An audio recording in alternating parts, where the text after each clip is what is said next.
Oh, when we feel safe and cared for, it opens the door to possibility. Connecting with a personal experience of receiving kindness calms body and mind, helping us to extend care and kindness to others. A threatening environment stymies all living creatures, from humans with complex nervous systems to the simpler life forms. Observed through a microscope, bacteria in a friendly environment will freely explore their territory. But if you drop a tiny bit of acid in one corner, they'll huddle from the threat as far away as possible. Adversity can knock us out of what psychologists call our zone of well being. The zone of well being is that optimal physical and psychological balance activated by the calming of our biological threat system, by the release of neurochemicals that make us feel strong and at peace, able to weather life's ups and downs. The zone of well being is what fuels resilience, the ability to bounce back from adversity. We might experience the zone of well being after a good night's sleep, a relaxing vacation, praise from a colleague, the embrace of a loved one, the joyful welcome from a beloved pet, a peaceful moment by the river, lake, or sea, a calming walk in nature, or an inspiring spiritual setting. Having ready access to feelings of safety and emotional warmth bolsters resilience, our ability to bounce back from upsets and challenges, large or small.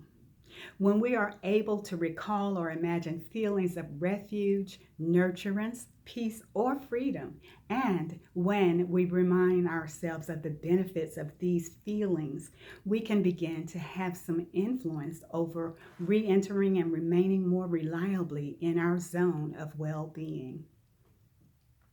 Research has shown that when our nervous system is balanced, our health improves, along with our ability to remain calm and think clearly, even in difficult times. Awakening to the value of kindness, of being safe and cared for, we become ready to venture beyond ourselves. If we can abide for a moment in a sense of security, it gives us the foundation to imagine how wonderful it would be if others could also feel safe and secure. Connecting to safety through meditative exploration can motivate us to commit more wholeheartedly to compassion. Choose or imagine a moment of feeling secure, comforted, or nurtured. Don't worry about the story that became before or after that instance. Just see if you can isolate your mind a soothing moment sitting by a river, receiving kindness from a stranger, support from a friend. Maybe it's the time in the arms of a loved one, a parent, grandparent, aunt, or uncle.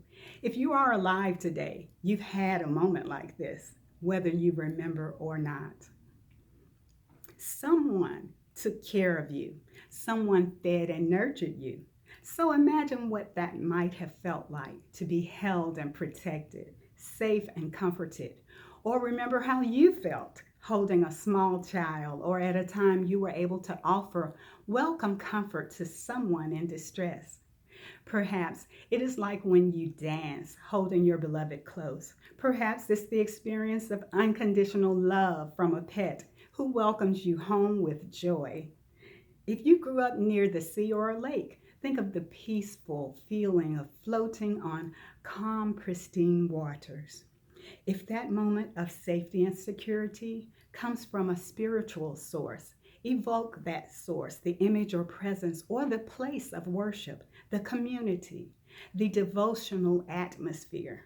Once you have chosen your moment of safety, write down as many details as you can remember or imagine, especially the sights, smells, sensations, the feeling of the presence of others if they are involved.